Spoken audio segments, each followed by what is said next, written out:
let's talk about your mindset. Okay, I am a firm believer in like manifesting and okay, but let me like have my moment. Like don't like leave right now. Just let me like explain myself. So um where do I even begin? Like, I believe that if you're good and you're like a good person, that you will also receive good stuff like that. Like, whatever you put out into the world is gonna come back to you, both negative and positive. I've had my fair share of both. If you saw I think it's the video I posted a few days ago, and the thumbnail says embarrassing story or embarrassing stories or something. But like that talks about like the major life lesson I learned, which is that if you are a BITCH, then you will receive BITCHY energy. And that was exactly what happened. So I'm on my journey of being kind and being mature and staying out of drama, which means not getting involved in SHIT talking or anything like that. So if you've been wondering why do I keep getting like bad luck, it might be because you're not putting good energy out into the world. Okay, so I try to do acts of kindness as often as I can. So I did two today. I baked cookies for the concierge at my building, and then I brought them down and I gave them cookies, and then I took my dad for lunch. So those are my two good person moments of the day. And the goal is that I can do as much as I can, as often as I can, so that I can put good energy and good vibes out into the world. Let me tell you something else.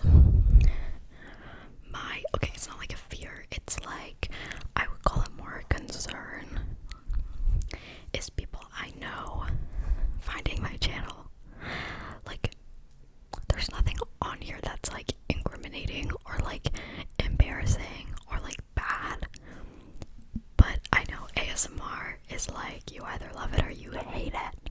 So I love it, and I've loved it for years, and so that's why I was like, oh, whatever, like I'll just start a little channel, because like, okay, honestly, like what's the worst that's gonna happen? Like I'll get a text and I'll be like, okay, it's fun. So let me tell you a little story. Oh my god, I should do story times of when I worked at a retirement home. Okay, like one thing at a time. So one of my friends, I texted one of my friends and I was like, I have an ASMR channel. Maybe she's watching this right now. If you're watching this, I love you. Anyways, she was like, and I'm like nervous because I don't know how people are gonna like react to that. Are they gonna be like, I mean, like, no, what the heck? Or are they gonna be like, oh my god, I love ASMR? So anyways, she was like, I love ASMR. And like, that was just so like reassuring. Like, okay, I'm not the only one. Like, knowing other people also have like ASMR, not addictions, but like just love it a little too much, it's like really reassuring, because then it's like I'm not the only one. Okay, story times of working at a retirement home. Let me tell you, I just told this story in a custom video, so it's like been on my mind. But when I was 14, I decided I needed a job. So I was like, Mom, I need a job. And she's like, okay. So I got a job at a retirement home as a server. But what I didn't realize until I started working was at retirement homes, they're at a retirement home for a reason.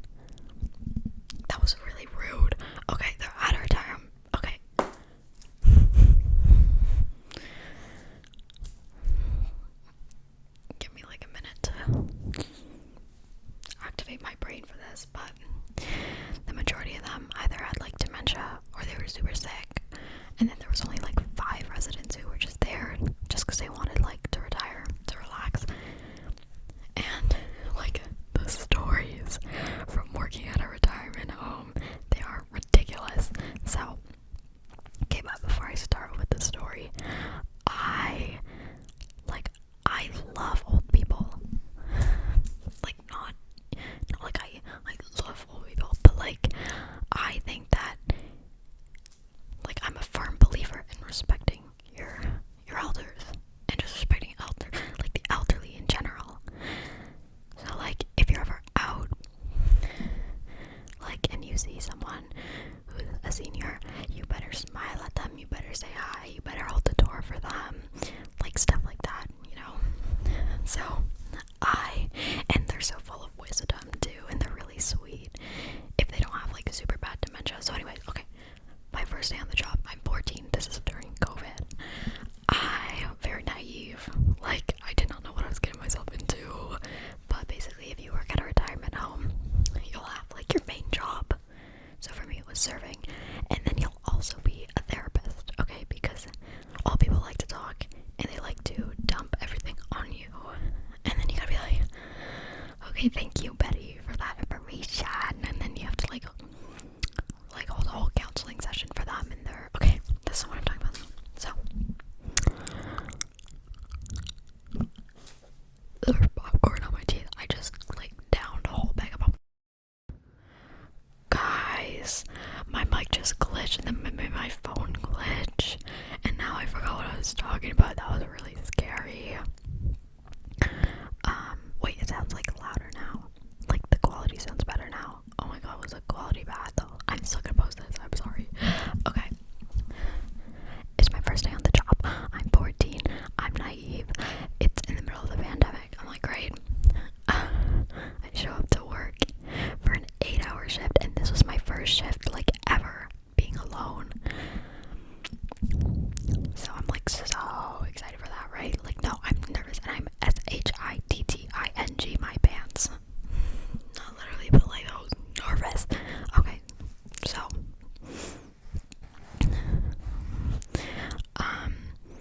basically since it was during the pandemic, we had to bring the food up to their rooms rather than them like sitting in the dining area and just serving them like a restaurant. So that was like super fun. So my first time ever, I'm in the middle of serving, I'm pouring a cup of coffee, and I turn around, I look at the elevator, and there's people from the morgue. I'm like, oh, okay, yeah. But I didn't really know who they were. I'm like, why are they dressed so fancy? Why do they have a bed, like on wheels? Like, what's going on? And there was 2 of them. There was a man and a lady. And the lady comes up to me. She's like, excuse me, miss, do you work here? I'm like, well, like, yeah, I work here. Because I did, but like, it's my first day. She's like, okay, do you know where the body is? I said, oh.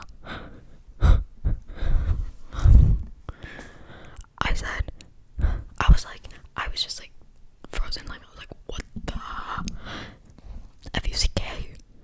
So I said, no, this is my first shift here. And she was like, oh, okay. And then this is where it gets good. They turn around, they start walking down the hall, and I guess like they like read an email saying like where it was or something. So basically someone had passed, and then the people from the morgue will come. It's like so sad, but it was just really shocking for a 14-year-old who's just trying to make some like money to buy stuff from Amazon. Like, what's going on? So anyways, they walk down the hall, they find the room, I guess, and they knock on the door, and like what's going through my head is like, why are you knocking?